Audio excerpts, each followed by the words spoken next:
오늘 말씀은요, 누가복음 말씀. 오늘은 다순절 세 번째 주거든요. 예수님께서 십자가에 올라가시기 전에 있었던 그 다순절, 그것들을 우리가 기념하면서 오늘 말씀을 나눠보고자 합니다. 혹시 미국 드라마 혹시 좋아하세요? 네. 미국 드라마, 학생이 미국 드라마까지 볼 여력은 없죠. 저도 그 생각을 했는데요. 미국 드라마 되게 매력 있어요. 저도 되게 좋아하는데, 이게 시즌 1, 시즌대로 많이들 시작을 하거든요. 시즌 1을 딱 봤어. 근데 막 엄청 막 자극적인 장면도 그렇지만 되게 막 빠져들어요. 그래서 빠져들어서 우와 재밌다라고 하고 봤는데, 이게 시즌 1이 끝났는데 이게 빙산의 일각이었던 거예요. 더 큰 음모와 사건의 정말 조그마한 부분이었던 거죠. 앞으로 막 펼쳐질 이야기들이 너무 기대가 돼요. 그런 매력이 있어요. 자, 이런 미드가 정말 스케일이 되게 크거든요. 근데 미국 드라마처럼 스케일이 큰 이야기가 바로 성경 말씀입니다. 그 성경에 오늘 나오는 이 본문도 그런 큰 스케일을 가지고 있어요. 자, 예루살렘에 예수님이 가셨어요. 그래서 예수님이 제자들에게 이야기하십니다. 본인이 이방인들에게 넘겨져 능욕을 당하고 죽는 것을 이야기하고 있는 거예요. 제자들은 이 말을 듣고 깨닫지 못했다라고 34절에 말씀하고 있습니다. 제자들이 그냥 단순히 말이잖아요. 그냥 가서 예수님이 돌아가신 거다라고 하는 말인데 왜 이것들을 깨닫지 못했을까? 사실 다 대부분의 많은 유대인들이 메시아는 대해서 막 이렇게 막 환상을 가지고 있는데 왜 이 말을 듣고 예수님의 말을 듣고 왜 깨닫지 못했을까? 예수님과 늘 동행하던 이 제자들이 혹시 생각해 본 적이 있으신가요? 당시 제자들에게는 환상이 있었어요. 어떤 환상이냐면 예수님께서 언제 독립운동을 일으키실까? 이 로마라는 나라의 압제에서 우리를 어떻게 독립시켜 주실까? 그 리더로서 서서 우리를 이끌어 주시지 않을까라고 하는 그런 기대가 있었거든요. 잔다르크처럼 유럽을 정복했던 나폴레옹처럼 이 유대 나라를 독립시키고 모든 나라를 쳐부셔서 이 모든 땅에 하나님의 나라를 이룰 것이다. 예수님이 메시아라면 하는 그런 기대가 있었어요. 그래서 우리도 정말 몸과 마음을 정성을 다해서 예수님을 도와야겠다. 그래야 나도 나라가 세워질 때, 하나님이 제국이 세워질 때 뭔가 할 수 있지 않을까? 개국공신이 될 수 있지 않을까? 라고 생각했던 거예요. 그런 제자들에게 예수님께서 예수님에 대해서 엄청 기대를 가지고 있는데 예수님이 제자들한테 나 이제 곧 죽어 라고 얘기하고 있는 거죠. 제자들은 그래서 예수님 무슨 얘기를 하시는 거야? 예수님 너무 비관적으로 계신 거 아니야? 예수님 메시아니까 하실 수 있어요, 예수님. 예수님 좀 당당하시면 좋겠는데 좀 독립이 좀 먼 길을 돌아서 갈 수도 있겠구나. 예수님 아직도 각성해야 되는 거 아니야? 그렇게 생각할 수도 있지 않을까? 만약 예수님께서 말씀하신 대로 예수님이 잡혀서 죽는다면 제자들이 꾸었던 꿈은 그저 100일몽이었어요. 100일밖에 지속되지 않은 그 꿈, 없어지는 꿈처럼. 그렇다면 지금 제자들이 하고 있는 이 고생도 정말 그야말로 개고생이었던 거잖아요. 그렇죠. 또 우리는 망하는 거야. 예수님이 만약 중상모략으로 잡혀서 돌아가신다면 우리는 진짜 다 망하는 거야. 라고 생각하는 거죠. 그래서 예수님께서 미리 말씀하시는 예수님의 십자가 사건이 마치 실패한 사건인 것처럼 생각하게 되어지는 거죠. 이렇게 했다면 예수님이 잡히지 않았을 텐데, 이렇게 했다면 예수님이 네. 똑같은 말이에요. 잡히지 않았을 텐데. 근데 십자가 사건은 그러면 실패한 사건입니까? 그렇지 않죠. 실패한 사건이 아니에요. 결국 예수님이 모자라서 잡힌 게 아닙니다. 유다가 예수님을 속였기 때문에 속아가지고 예수님이 잡힌 게 아니었어요. 예수님은 모두 알고 있었지만 잡히게 되고 내가 넘겨줘서 죽게 될 것들을 알고 있지만 예언과 약속의 성취를 위해서 본인이 스스로 잡히신 거예요. 그 증거가 바로 오늘 본문의 말씀인 거죠. 내가 예루살렘에 올라가서 내가 잡히리라 라고 말씀하십니다. 하지만 제자들은 어땠습니까? 예수님을 도와서 독립을 하고 세상을 거머쥐고 끌고 있는 이들에게 예수님이 하는 이야기가 어떻게 들렸을까요?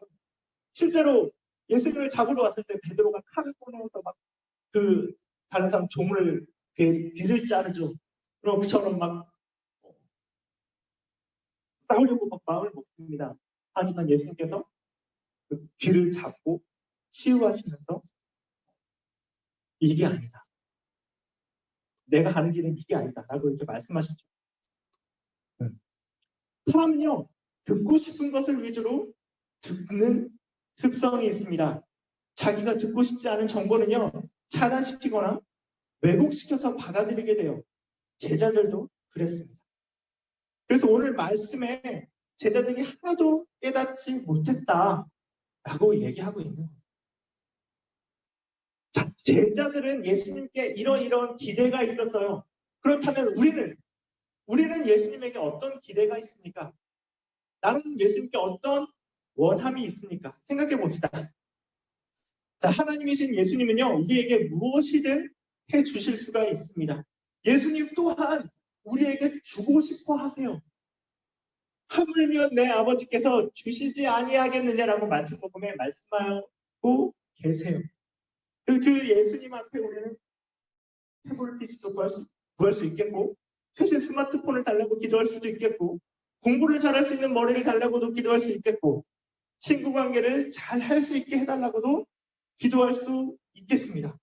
최신형 컴퓨터를 받거나 건물을 주셔가지고 내가 평생 놀고 먹을 수 있게 해주시면 어떨까라고 기도할 수 있겠죠.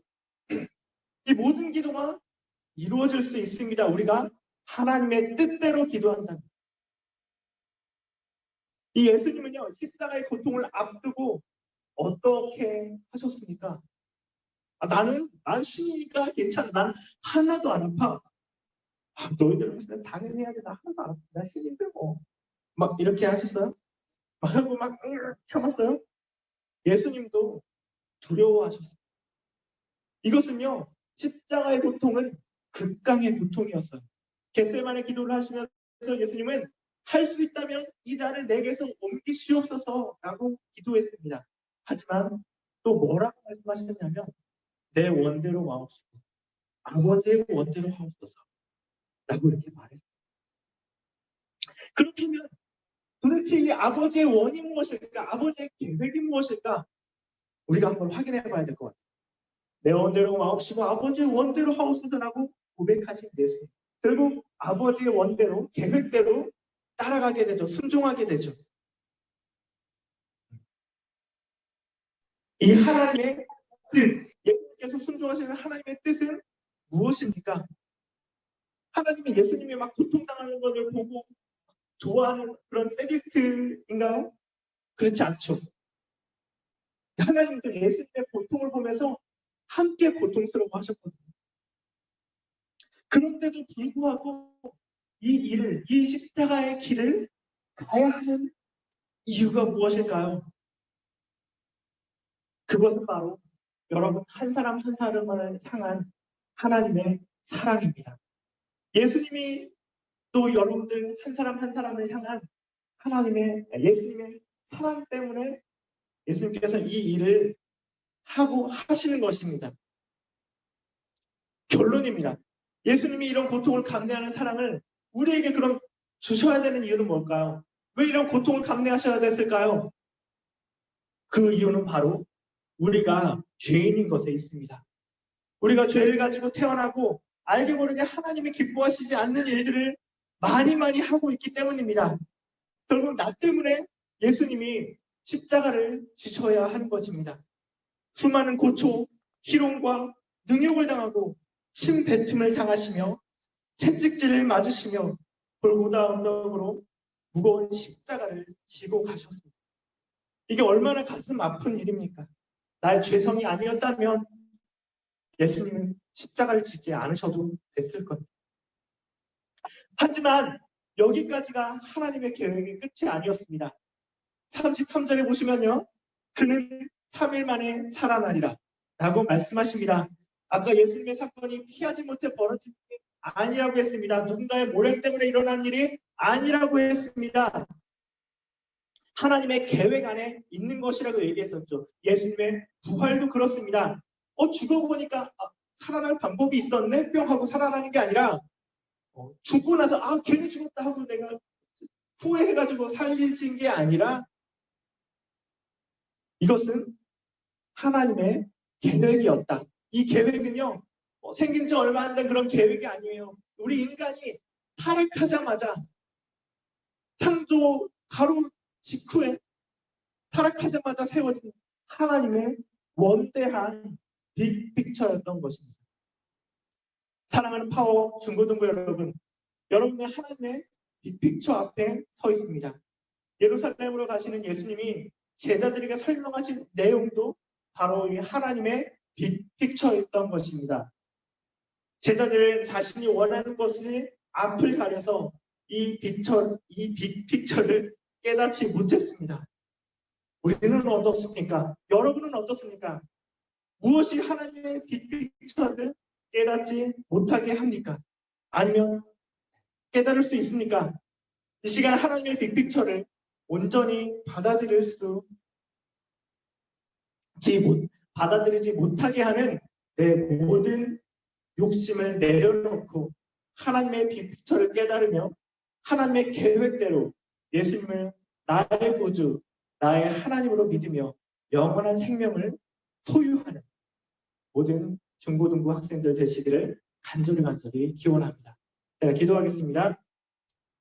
사랑하는 주님 감사합니다. 예수님이 예루살렘으로 가시면서 제자들에게 하시는 말이 하나님의 얼마나 큰 계획인지 깨닫게 하시니 감사합니다.